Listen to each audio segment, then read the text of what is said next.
और जो vote cast हुआ है उसमें कम से कम 80 वोट 80 कैंडिडेट जो 200 122 में हैं, हम एनडीए के लोग जीतेंगे ऐसा अनुमान रहा है, मिला है। एज ए होल अत्रि क्षेत्र की जो सूचना अभी तक के 2 बजे तक के हमको मिल रही है, सब जगह 70% से ज़्यादा वोट कास्ट हो रहा है, शांतिपूर्वक वोट कास्ट हो रहा है। देखिए, तेजस्वी यादव ख्याली पुलाव बना रहे हैं, हर चीज़ में वो कहीं न कहीं कमाई ढूंढते हैं। वो पदाधिकारियों को भी सूची बना लिए होंगे कि फलना जगह कलेक्टर, फलना जगह एसपी, फलना जगह डीआईजी पोस्ट करेंगे, और ऐसे स्थिति में कुछ लोगों से उगाही भी लिए होंगे।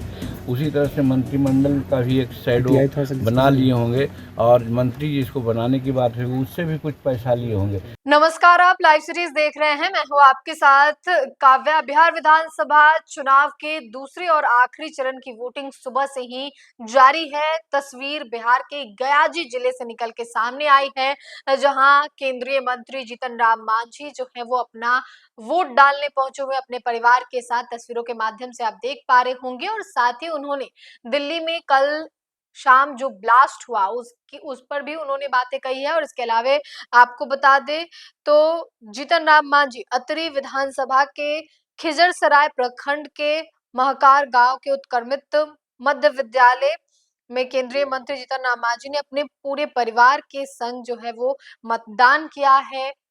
पूरे फैमिली के साथ उन्होंने मतदान किया है, और क्या कुछ कहा है आप सुनिए। और एक ही वोट का अधिकार सार्वजनिक आदमी जो साधारण है उसको देना होता है। हम भारत सरकार के मंत्री हैं, एक अलग बात है, लेकिन हम महकार गांव के निवासी हैं। यहाँ के मतदाता सूची में 399 नंबर पर मेरा नाम है, और इस कारण से हम यहाँ पर अपना वोट कास्ट करने के लिए आए, मतदान देने के लिए आए। मतदान दिया और आपके बीच में हैं। और जहाँ तक मतदान की बात है, हम लोग एनडीए के लिए वकालत करते रहे हैं। एनडीए के पक्ष में कम से कम 2-3 दर्जन मीटिंग भी किया है, और फर्स्ट जो फेज में चुनाव हुआ है उस चुनाव में 65% मतदान हुए हैं, और उसमें 70% महिलाओं का योगदान रहा है। इस बार भी हमको उम्मीद है कि यहाँ भी 65-66% से कम मतदान नहीं होंगे, और यहाँ भी महिलाओं का योगदान वही रहेगा। और जो वोट कास्ट हुआ है उसमें कम से कम 80 वोट 80 कैंडिडेट जो 200 122 में हैं, हम एनडीए के लोग जीतेंगे ऐसा अनुमान रहा है। यहाँ भी हमारे घर पर भी अधिकांश वोट एनडीए को मिला है। यहाँ कोई जोर जुलूम नहीं है, सब लोग अपने मन से जिनको मन होता है लोग वोट देते हैं, कहा नहीं जाता है। और जैसा कि हमको बताया गया कि यहाँ पर आधा से ज़्यादा वोट एनडीए को मिला है, बाकी और लोगों को मिला है।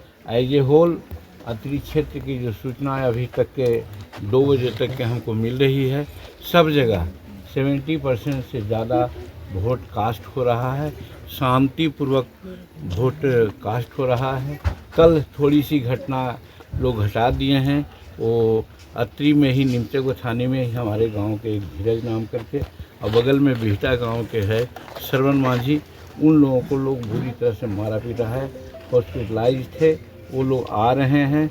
और इससे भी साबित होता है कि जो विपक्षी है इसके दिमाग में बात आ गई है कि अब हम हार रहे हैं, तो लास्ट जो रिसोर्ट है जिससे कि टेरोराइज हो जाए जनता, मतदाता न वोट दें, वैसे प्रयास कर रहे हैं। लेकिन हम धन्यवाद देते हैं प्रशासन को। आज जैसा कि सुनने में आया है कि जिस इलाका में वो कहते हैं कि हम अत्रि के छत्री हैं, उस छत्री के जगह पर पल पल जगह पर सब सीआरपीएफ तैनात है, और हर लोग को वोट देने में यही कहीं रुकावट नहीं है, सब लोग वोट कर रहे हैं। और यही कारण है कि अत्रि में भी हम लोग समझ रहे हैं कि 70-80% वोट हम लोगों के पक्ष में होगा, और यहाँ से भी एनडीए के उम्मीदवार जीतेंगे। सर कल वाली घटना में अब तक गिरफ्तारी नहीं हुई है। 18 तारीख को हम शपथ ग्रहण ले रहे हैं। देखिए, तेजस्वी यादव ख्याली पुलाव बना रहे हैं, हर चीज़ में वो कहीं न कहीं कमाई ढूंढते हैं। ऐसा करके वो पदाधिकारियों को भी सूची बना लिए होंगे कि फलना जगह कलेक्टर, फलना जगह एसपी, फलना जगह डीआईजी पोस्ट करेंगे, और ऐसे स्थिति में कुछ लोगों से उगाही भी लिए होंगे। उसी तरह से मंत्रिमंडल का भी एक शैडो बना लिए होंगे, और मंत्री जिसको बनाने की बात है उससे भी कुछ पैसा लिए होंगे।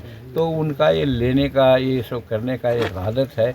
लेकिन सच्चाई यही है कि यहाँ महागठबंधन की सरकार की कोई दूर दूर तक संभावना नहीं है।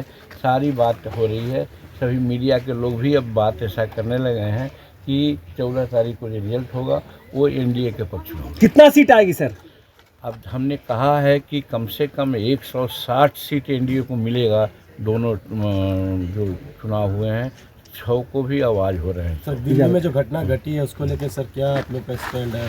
देखिए, इसके बारे में हम कम से कम दर्जनों बार बोल चुके हैं। पता नहीं क्यों आप लोग रिपीट करते हैं। आप लोग एक दूसरे से संबंध रखते हैं कि नहीं रखते हैं। आपने देखा होगा कि ऑपरेशन सिंदूर यहाँ हुआ है। गलवान में हमारे बेटियों के सिंदूर को लोग लूट लिया था। हमारे जवान को शहीद हो गए 26-27 को। तो प्रधानमंत्री ने मधुबनी में आके कहा था कि हम इसका बदला लेंगे, और ऐसा बदला लेंगे जो कभी नहीं भूलेगा वो आतंकवादी लोग। और देखा कि ऑपरेशन सिंदूर नाम करके घटना घटी, और सारे आतंकवादी अड्डा जो पाकिस्तान में थे सबको एक तरह से रस नाबूद कर दिया। और उसी में से भागे हुए लोग हैं जो बाहर से नक्सलिज्म चलाते हैं। और दूसरी बात यह है कि अभी संसार में सबसे ज़्यादा नक्सलिज्म के प्रति मुखर हैं तो हमारे प्रधानमंत्री नरेंद्र मोदी जी, कि हर तरह से नक्सलिज्म को ख़त्म किया जाए। वो हम लोगों के जो स्वतंत्रता है उस पर वो आघात करते हैं। इसके चलते जो आतंकवादी हैं हमारे प्रधानमंत्री और हमारा देश पर किसी न किसी रूप में बदला के भावना से अटैक करना चाहता है। आज से 2-3 सप्ताह पहले भी प्रयास हुआ था।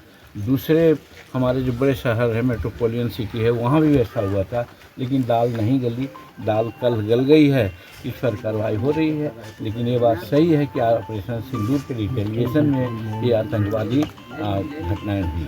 सीएम नीतीश कुमार ही होंगे सर?